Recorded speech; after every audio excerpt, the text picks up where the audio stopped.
Hi, it's Miss Kyoto, ready for our shared reading. We continue with Charlotte's Web by E.B. White. Today is Monday, November the 16th, and we are going to be reading chapter 16. Let's get our trifolds ready. This is actually the last response in this particular trifold. So on the banner it says chapters to read 16. Our focus is visualizing, envisioning what's happening. The sheep describes the fair as a rat's paradise. Review the text and visualize the fair from Templeton's perspective. Draw and color an illustration to show what Templeton might see. So if you were Templeton and you went to that fair, knowing what we know from how the sheep and how the author describes it, what would Templeton see? All right, so that's ready to go. Let's open our books to chapter 16. This chapter is called Off to the Fair. The night before the county fair, everybody went to bed early. Fern and Avery were in bed by 8. Avery lay dreaming that the Ferris wheel had stopped and that he was in the top car. Fern lay dreaming that she was getting sick in the swings. Lurvy was in bed by 8:30. He lay dreaming that he was throwing baseballs at a cloth cat and winning a genuine Navajo blanket. Mr. and Mrs. Zackerman were in bed by 9. Mrs. Zackerman lay dreaming about a deep freeze unit. Mr. Zackerman lay dreaming about Wilbur. He dreamt that Wilbur had grown until he was 116 feet long and 92 feet high, and that he had won all the prizes at the fair and was covered with blue ribbons and even had a blue ribbon tied to the end of his tail. Let's take a look at the illustration.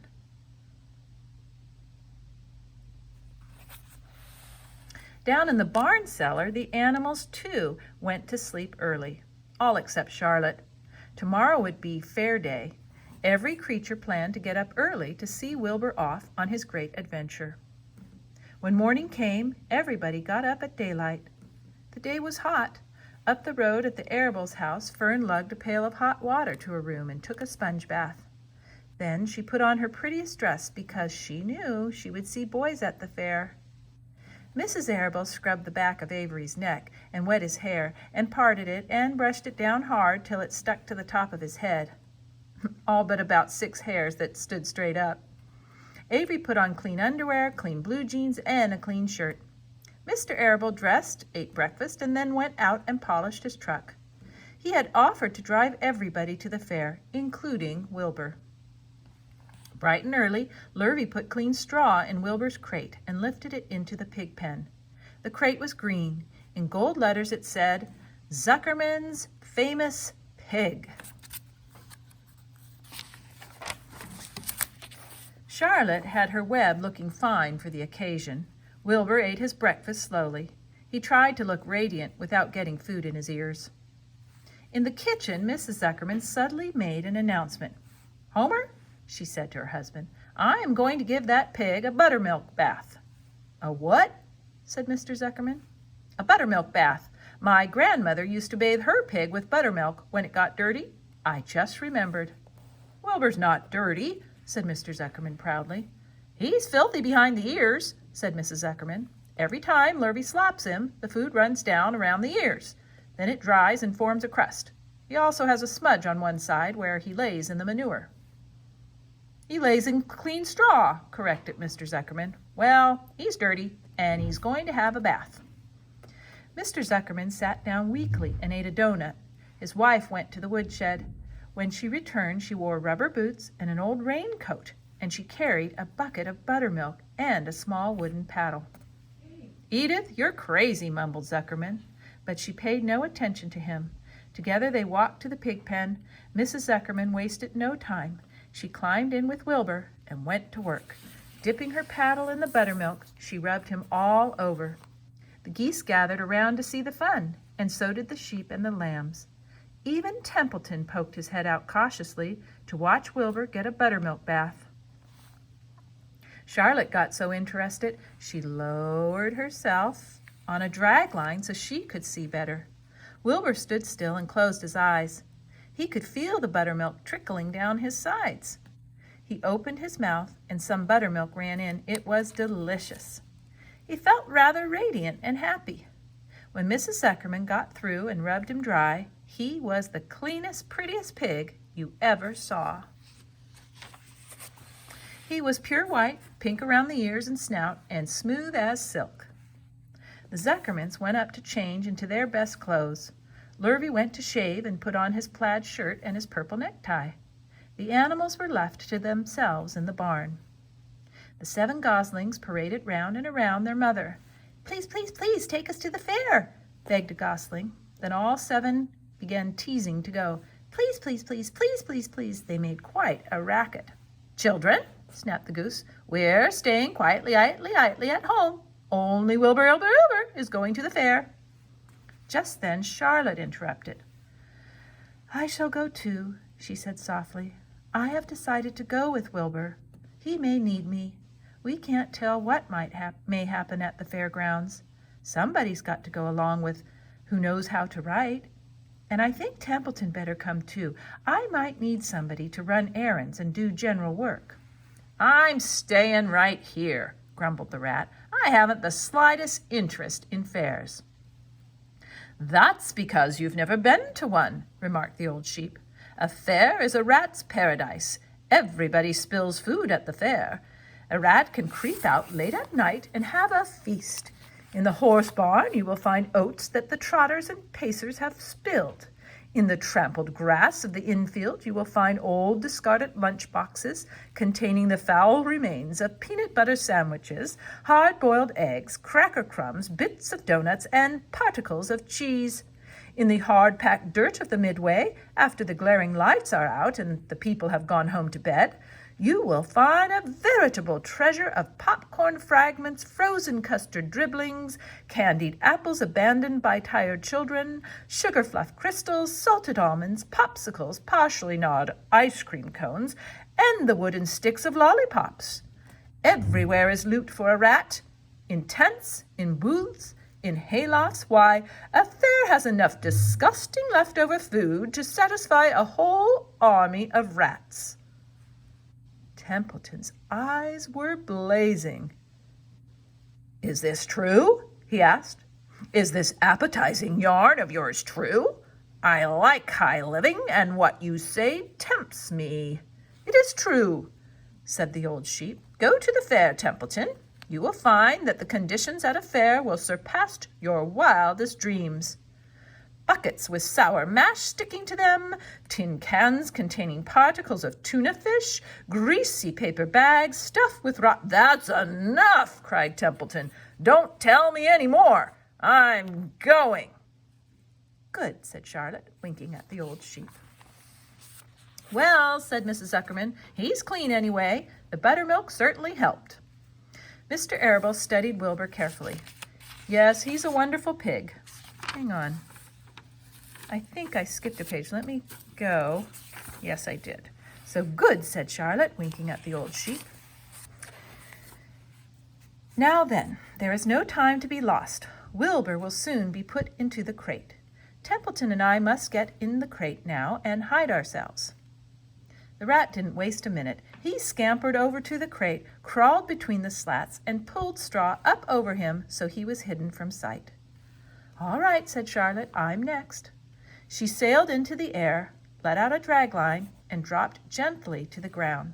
Then she climbed the side of the crate and hid herself inside a knothole in the top board. The old sheep nodded. "What a cargo," she said. "That sign ought to say Zuckerman's famous pig and 2 stowaways." "Look out! The people are coming, umming!" shouted the gander. "Cheese it, cheese it, cheese it!" The big truck, with Mr. Arable at the wheel, backed slowly down toward the barnyard. Lurvy and Mr. Zuckerman walked alongside.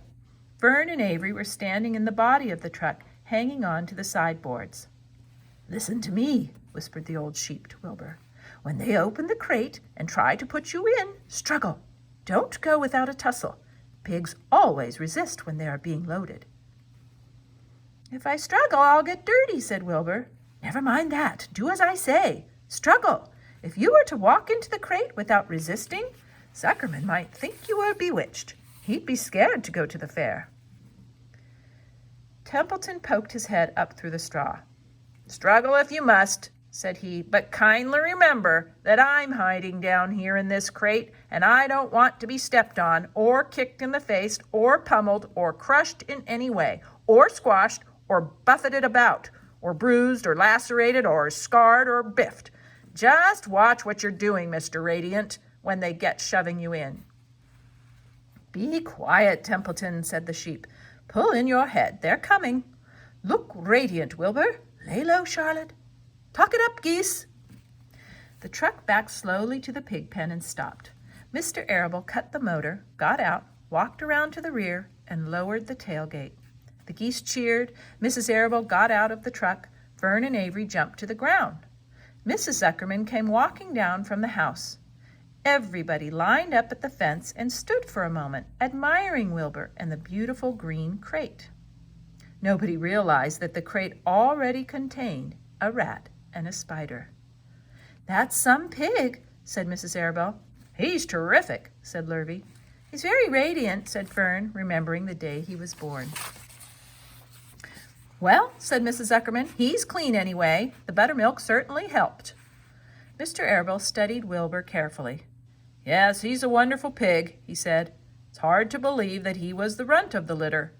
You'll get some extra good ham and bacon, Homer, when it comes time to kill that pig.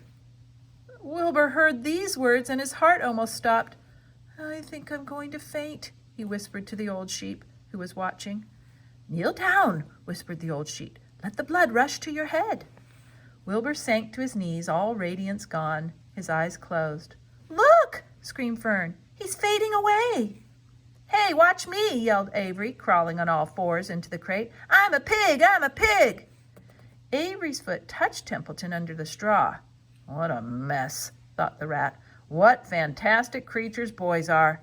Why did I let myself in for this? The geese saw Avery in the crate and cheered. Avery, you get out of that crate this instant, commanded his mother. What do you think you are? I'm a pig, cried Avery, tossing handfuls of straw into the air. Oink, oink, oink. The truck is rolling away, Papa, said Fern. The truck, with no one at the wheel, had started to roll downhill. Mr. Arable dashed to the driver's seat and pulled on the emergency brake. The truck stopped. The geese cheered. Charlotte crouched and made herself as small as possible in the knothole, so Avery wouldn't see her. Come out at once, cried Mrs. Arable. Avery crawled out of the crate on hands and knees, making faces at Wilbur. Wilbur fainted anyway. The pig has passed out, said Mrs. Zuckerman. Throw water on him. Throw buttermilk, suggested Avery. The geese cheered.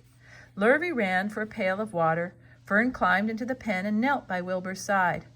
It's sunstroke, said Zuckerman. The heat is too much for him. Maybe he's dead, said Avery. Come out of that pig pen immediately, cried Mrs. Arable. Avery obeyed his mother and climbed into the back of the truck so he could see better. Lurvy returned with cold water and dashed it on Wilbur. Throw some on me, cried Avery. I'm hot too. Oh, keep quiet, hollered Fern. Keep quiet. Her eyes were brimming with tears. Wilbur, feeling the cold water, came to. He rose slowly to his feet while the geese cheered. He's up, said Mr. Arable. I guess there's nothing wrong with him. I'm hungry, said Avery. I want a candied apple. Wilbur's all right now, said Fern. We can start. I want to take a ride in the Ferris wheel. Mr. Zuckerman and Mr. Arable and Lurvy grabbed the pig and pushed him headfirst toward the crate. Wilbur began to struggle. The harder the men pushed, the harder he held back. Avery jumped down and joined the men. Wilbur kicked and thrashed and grunted. Nothing wrong with this pig, said Mr. Zuckerman cheerfully, pressing his knee against Wilbur's behind. All together now, boys. Shove! With a final heave, they jammed him into the crate. The geese cheered.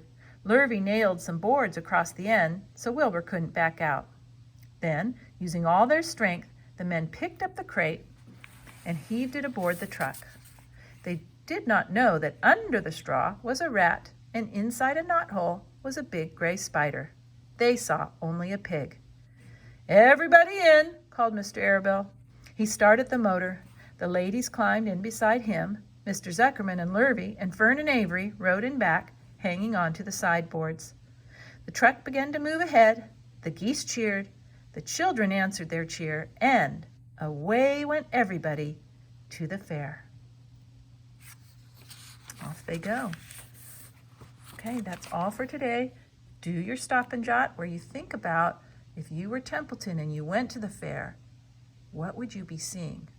Go ahead and draw a picture of that. Use your envisioning skills. That's all for now. Bye.